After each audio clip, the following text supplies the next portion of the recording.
दर्द कैसी होती है, दुख क्या होती है, भूख और उसकी तड़प और उसकी पीड़ा किस प्रकार से मनुष्य को सताती है। एक गरीब कंगाल भूख से तड़पता हुआ उस इंसान के बेहतर और कौन महसूस कर सकता है, कौन समझ सकता है, और उसकी वेदना किस प्रकार सताती है, ये उससे अधिक और कौन बयान कर सकते हैं। भले हो सकता है आज जो धनवान इंसान है, एक समय पर वह कंगाल था, गरीब था। लगभग अपने जीवन की आधा उम्र से अधिक तो उसने गरीबी में, कंगालपन में और पीड़ा में ही गुजार दिया था। लेकिन जब तक उसमें उस बात की एहसास होती है उससे कोई खतरा नहीं हो सकता है, दूसरों को कोई कष्ट नहीं हो सकता है, वरन उसके हाथों से तो अन्य लोगों का भला होता है, उनकी मदद होती है। भूखों को, कंगालों को वो और अधिक से दे सकता है। लेकिन जिस दिन वो संपन्न स्थिति में चला जाता है और उसका मन फूल उठता है और पिछले जीवन को भूल जाता है, उस समय उसके हाथों से या फिर उसके जीवन से दूसरों को पहुंचाने वाले कष्ट और पीड़ा वो वर्णन से परे होते हैं।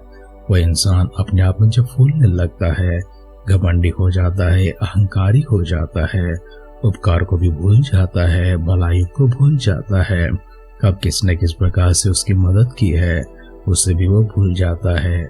हमारे अध्ययन में आज हम राजा हिजकिय्याह के पास जाकर उनके जीवन में परमेश्वर ने उनके साथ जो कुछ भी किया है, आफत के समय, संकट के समय परमेश्वर ने उसे किस प्रकार से सहायता की है, इन सारे उपकारों को भूलता हुआ उस हिजकिय्याह के पास जाते हैं जो एक समय पर सिधाई के साथ में चला करता था, भलाई के राहों को अपनाया करता था, अपने पूर्ण मन से परमेश्वर की खोज किया करता था, परमेश्वर के मंदिर की मरम्मत किया था। सारा यहूदिया में, इब्राहिम में, मनश्शे में और आदि प्रांतों में भी परमेश्वर के इस पर्व को मनाने के लिए सभी को मंदिर में एकत्रित होने के लिए घोषणा भी कराया था, पत्र भी भेजा था। इतने अद्भुत कार्य की हवा वही हिजकिय्याह किस प्रकार से परमेश्वर के उपकार को भूल जाता है, अपने मन में फूल उठता है और परमेश्वर की कैसी प्रतिक्रिया उसके ऊपर उतर आती है। वहां पर पहुंचकर शेष बातों को ध्यान करने से पहले आइए हम सब अपने आप को और हमारे मनों को खासकर परमेश्वर के हाथों में लेकर चलेंगे। हम अगर फूले हुई स्थिति में है, संपन्न स्थिति में है, हम गरीबी को भूल गए हैं, कंगालपन को भूल गए हैं, हम दूसरों को कष्ट देने वाले, दुख देने वाले बन चुके हैं, ऐसे समय में हमारे जीवन को परमेश्वर के हाथों में लेकर चलते हुए, उसे उनके हाथों में पूरी तरह से समर्पित करते हुए, बदलने के लिए, सुधारने के लिए और सबसे बढ़कर परमेश्वर एक नम्र हृदय हम सबको प्रदान करने के लिए, जिसके कारण हम उन्हीं की राहों पर चलते हुए न दाएं न बाएं भटके ऐसे अद्भुत कार्य परमेश्वर हमारे जीवन में करने के लिए सिरों को झुकाएंगे, आंखों को बंद करेंगे, छोटी सी प्रार्थना करेंगे। इन अद्भुत वचनों को हमारे पास भेजकर हम आज की स्थिति में हैं, इसकी जांच करने, इसे परखने, हम अपने भीतर प्रभु जी जानने के लिए अपने परमेश्वर प्रेम के साथ में हमारे पास पहुंचा हुआ प्रभु, इन सारे शब्दों के लिए और स्वयं परमेश्वर जो हमारे पास अब आ चुके हैं, शुक्र अदा करते हैं, स्तुति करते हैं, प्रशंसा करते हैं। महिमा गौरव के साथ आराधना की भेंट परमेश्वर हम आप ही के हाथों में लेकर आते हैं। आपने जो कुछ भी उपकार हम पर किए प्रभु, उन सबों को निरंतर स्मरण करते हुए, कृतज्ञ होकर, आभारी होकर प्रभु जी जीवन को परमेश्वर आप ही के लिए प्रभु जी हमारे जीवन समर्पण करते हुए, हमारा सब कुछ परमेश्वर आप ही के हाथों में देते हुए, आपके पास न करने वाले, महिमा करने वाले भक्तों की गिनती में हमेशा प्रभु हमें संभाले रखने के लिए प्रार्थना करते हैं। विशेष तौर से प्रभु आपके भक्तगणों को, हमारे प्रियजनों को आप ही के सानिध्य में लेकर आते हैं। प्रभु उनकी ओर अपनी दृष्टि को रखिए, उनकी आवश्यकता प्रभु जी अपने भंडारों को खोलकर उन तक पहुंचाने के लिए प्रार्थना करते हैं। किस स्थिति में वे हैं परमेश्वर हम नहीं जानते, लेकिन प्रभु आप बहुत आयत से जानते हैं। दुआ करते पिता परमेश्वर उनकी स्थितियों को बदल दीजिए, उनके मनों को बदल दीजिए। नम्रता की ओर परमेश्वर फिर से एक बार उन्हें आकर्षित करने के लिए दुआ करते हैं। आगे के वक्त परमेश्वर अपने वचनों के माध्यम से और भी हमसे बातें कीजिए। सारी महिमा, गौरव, आदर, सम्मान आप प्राप्त कीजिए।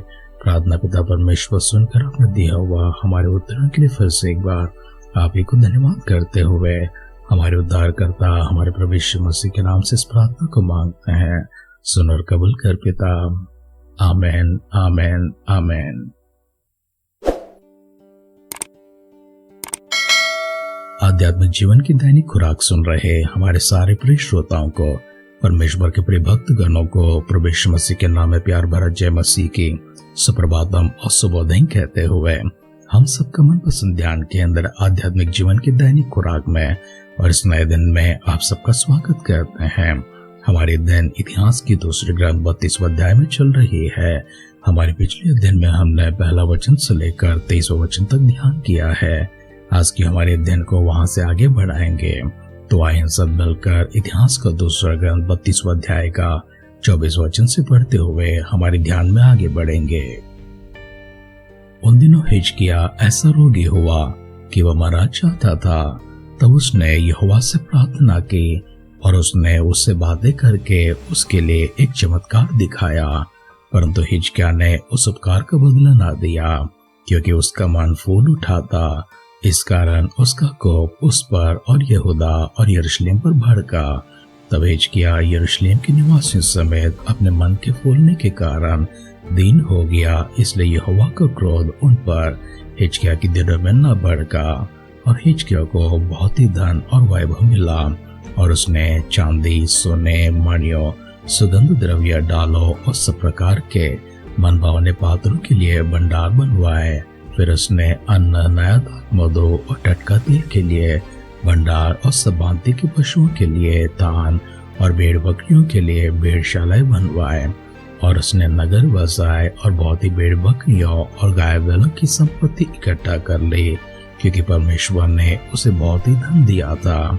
उसे हिजकिय्याह ने गीहोन नाम नदी के ऊपर सोते के पाट कर उस नदी के नीचे की ओर दाऊदपुर के पश्चिम अलंग की ओर सीधा पहुंचाया, और हिजकिय्याह अपने सब कामों में कृतार्थ होता था।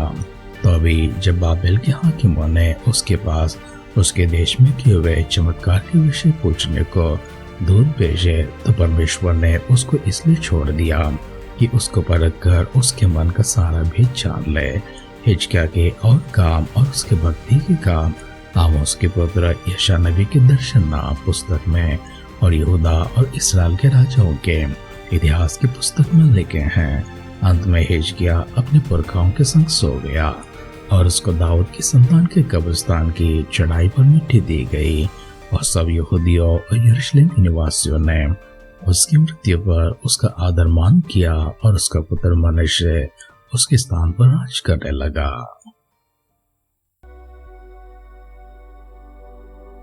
इतिहास का दूसरा ग्रंथ 32वां अध्याय का 24 वचन से लेकर आखिरी वचन तक हमने पढ़कर सुना है।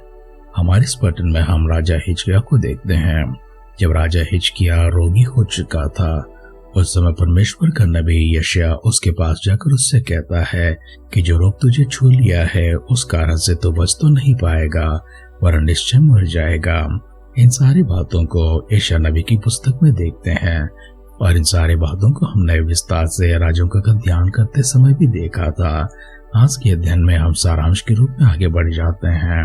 यशायाह नबी ने जब उससे कहा कि तू मर जाएगा, परमेश्वर की यही वाणी है। यशायाह नबी के उसके पास से चले जाने के बाद राजा हिजकिय्याह टाट उड़कर परमेश्वर के सामने जाकर विनती करता है। तो परमेश्वर की अनुग्रह और कृपा उसके ऊपर आते हुए परमेश्वर की क्षमा और करुणा से उसे छूकर परमेश्वर ने उसको चंगा कर दिया था। परमेश्वर ने उससे कहा है, 15 वर्ष की आयु मैं तेरी और बढ़ाता हूँ। लेकिन इतना सब होने के बाद राजा हिजकिय्याह अपने मन में फूल उठने लगा और परमेश्वर से दूर हो गया। परमेश्वर के उपकार के बदले में उसने उपकार न दिखाया, भलाई न दिखाया, कृतार्थ न हुआ। तब परमेश्वर उसके शत्रुओं के हाथों में उसे अधीन कर देता है, ताकि वह गलती का एहसास करे और वापस लौटकर अपने मन में आए। परमेश्वर के इस रीति से उसको सबक सिखाने के विषय वो सच में अपने मन में वापस लौट आता है, और परमेश्वर के पास जाकर परमेश्वर की भलाई के लिए, उपकारों के लिए फिर से उसके सामने कृतार्थ हो जाता है। हिजकिय्याह ने और जितने भी काम किए हैं, महान काम किए हैं, बड़े बड़े काम किए हैं, उन सबों का वर्णन यशायाह नबी की किताब में लिखे हैं और इतिहास के ग्रंथ में भी लिखे गए हैं। राजा हिजकिय्याह के जीवन को हमने देखा है। यहाँ पर उनकी अंत हो जाती है, वो अपने पुरखाओं के संग सो जाता है। दाऊद की संतान को जिस कब्रिस्तान में रखा जाता है, उसकी चढ़ाई पर उसको मिट्टी दी गई है। और सारे यहूदा के लोग और यरूशलेम के निवासी उसकी मृत्यु के कारण उसका आदर मान करते हैं और उसके स्थान पर उसका पुत्र मनुष्य को उन्होंने राजगद्दी पर बिठा दिया। वचन सुन रहे प्रियजनों, दो बातों को हमें हमेशा स्मरण रखना है। उन्हें कभी भी हमारे जीवन से, हमारे जहन से दूर होने नहीं देना चाहिए। सबसे पहली बात यह है, अगर कोई हम पर उपकार करते हैं, हमारी मदद करते हैं, हमारा भला करते हैं, उस पेशे को कभी भूलना नहीं चाहिए, कृतज्ञ तो होना चाहिए। साथ ही साथ उनका भी भला करना है, उनका भी मदद करना है और इसी प्रकार से औरों का भी भला करना है और उनका भी मदद करना है। दूसरी बात, हमें कभी नहीं भूलना चाहिए हम किस स्थिति में थे और आज हम किस स्थिति में हैं। आज भले हमारे पास सब कुछ हो सकता है, लेकिन एक समय हमारे पास कुछ भी नहीं था। उस स्थिति को हमें नहीं भूलना चाहिए। जब हम इन दोनों बातों को अपने मनों में स्मरण रखते हैं, तब हम मन में फूल नहीं उठते हैं, हम बिगड़ नहीं जाते हैं, खराब नहीं होते हैं, ना ही अपने आप के विरोध में जाते हैं, अहंकारी होते हैं, ना ही दूसरों के विरोध में जाते हैं, अपराधी बनते हैं, और ना ही परमेश्वर के विरुद्ध जाकर हम पापी बनते हैं। इसलिए अपने आप को परमेश्वर के हाथों में समर्पण करेंगे। निरंतर ये दो बातें हमारे मन में हमेशा संभाले रखते हुए परमेश्वर की अगुवाई भी, अभिषेक भी, ज्ञान भी और परमेश्वर भी हमें स्मरण दिलाने हेतु तो उनसे प्रार्थना करेंगे, ताकि परमेश्वर हमेशा हमारी राह भटकने से हम सबों को बचाए रखे, अपनी सीधी राहों पर स्वर्ग की ओर लेकर चल सके। सिरों को झुकाएंगे, आंखों को मुक्त करेंगे, छोटी सी प्रार्थना करेंगे। सर्वशक्तिमान पिता परमेश्वर, फिर से एक बार हम आपकी स्तुति गान करते हैं, प्रशंसा करते हैं, महिमा करते हैं, आराधना भी परमेश्वर हम आपकी ही करते हैं। सुंदर से समय के लिए, नए दिन के लिए प्रभु जी आभार प्रकट करते हैं। हमारे सारे परिजनों को, आपके भक्तगणों को प्रभु आप की दिव्य सानिध्य में लेकर आते हैं। व्यक्तिगत तौर से पिता परमेश्वर एक एक जन को संभाले रखने के लिए, कृपा दृष्टि प्रभु जी आगे बढ़ाने के लिए दुआ करते हैं। और सबसे बढ़कर पिता परमेश्वर, इन वचनों के आधार पर सभी लोग चल पाए। पवित्र आत्मा का अभिषेक और अगुवाई प्रभु जी निरंतर हम सबके साथ में रखने के लिए आपसे नम्र प्रार्थना करते हैं। प्रभु यीशु मसीह के बादलों की आगमन अगर विलंब होगी, कल सुबह फिर से एक बार हम मिलकर आपकी स्तुति करने, आराधना करने, हम सबों को संभाले रखते हुए जीवितों की गिनती में रखने की दुआ करते हैं। अगर ऐसा न तो प्रभु की राज्य में हम सबको शामिल करने के लिए प्रार्थना करते हैं। दुआएं पिता परमेश्वर अपने सुनकर हमें दिए उत्तरों के लिए धन्यवाद करते हुए हमारे उद्धारकर्ता, हमारे प्रभु यीशु मसीह के नाम से इस प्रार्थना को मांगते हैं। सुन और कबूल कर पिता। आमेन, आमेन, आमेन। आदरमान के एक जीवन परमेश्वर निरंतर आपको प्रदान करे। हमेशा आप जब परमेश्वर की राहों पर चलते रहते हैं, उससे परमेश्वर अपनी महिमा को प्राप्त करते हैं। साथ ही साथ परमेश्वर आपके जीवन से प्रसन्नता को भी प्राप्त करते हैं, जिसके माध्यम से परमेश्वर की कृपा और अनुग्रह, आशीर्वाद निरंतर आपके ऊपर उतर आते हैं। परमेश्वर इसी प्रकार से आपको हमेशा एक अच्छी गवाही के साथ में चलाते रहे। हमारे इसी दुआ और कामना के साथ आज के ध्यान को समाप्त करते हैं। आप सुनते रहिए, सुनाते रहिए। आध्यात्मिक जीवन की दैनिक खुराक कल पर मिलेंगे। अपना ख्याल रखिए, अपनों का ख्याल रखिए, दूसरों का भी ख्याल रखिए। God bless you.